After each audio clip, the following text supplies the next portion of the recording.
Hey folks, how's it going? We got new news out of the city of Seattle. We got a Seattle Times article here today, Tuesday, July 30th.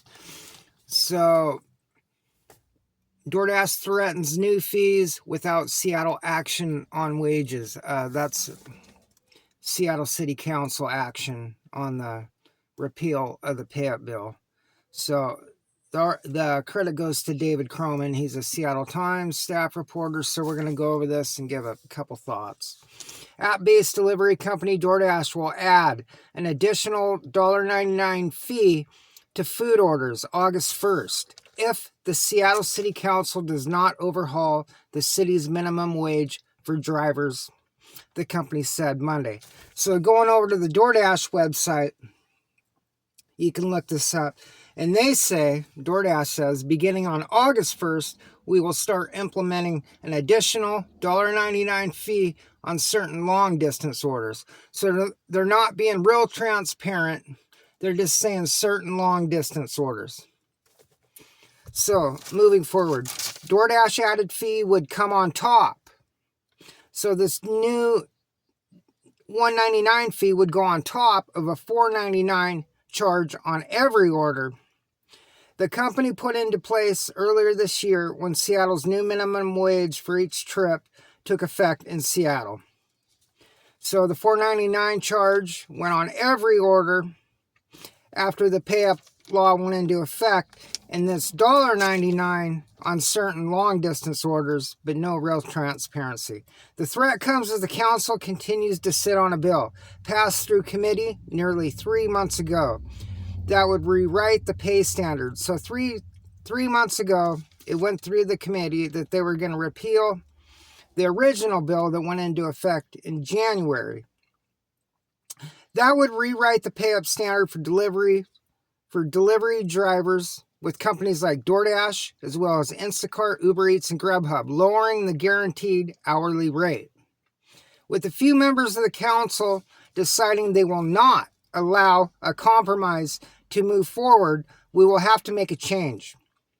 We will have to make changes to remain operational, sustainable in Seattle, a company spokesman said Monday. So a company spokesman for DoorDash said they will have to add this $1.99 fee to remain operational.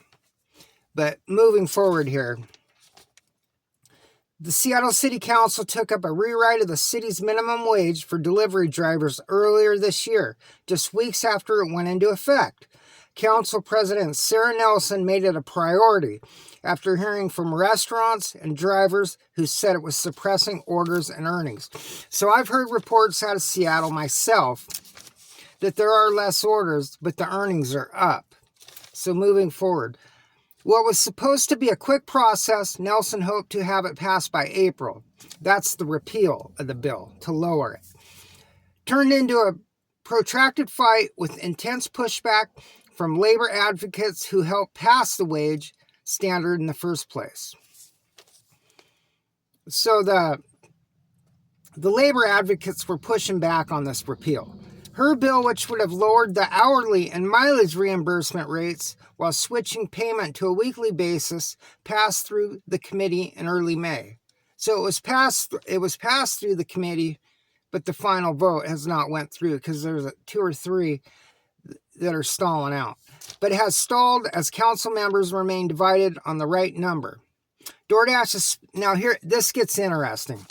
DoorDash has spent copiously on lobbying efforts in recent months in an effort to push the bill across the line, including nearly $200,000 last month alone.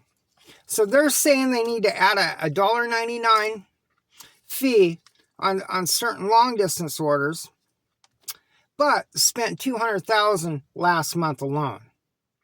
But so far, progress has remained stuck. Although the company says it's losing money in the Seattle market because of the wage law, its lack of financial disclosures makes that difficult to check. So what they're saying is these companies, they don't release any data. They will not give any data. Hannah Sabio Howell, communications director for the labor group Working Washington, said the company's spending on lobbying tells a different story.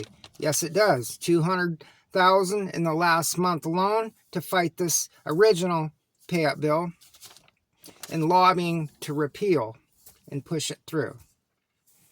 DoorDash makes this claim that it's losing money, pretty hard to believe, when in just 3 months, the company has spent well over $1 million. In the last 3 months, they've spent $1 million trying to repeal gig workers' minimum wage rates. Very interesting, folks.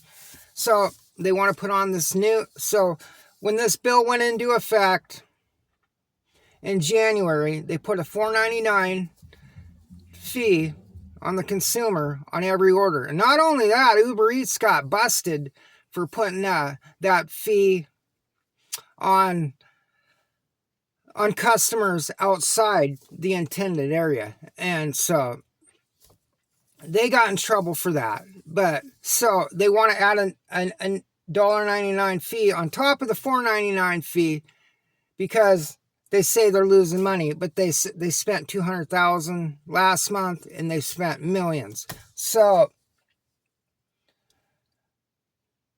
this is about one thing and one thing only. And this is way beyond the driver and anything else. This is about power. It's a power struggle and they want power. And that's what this is about. How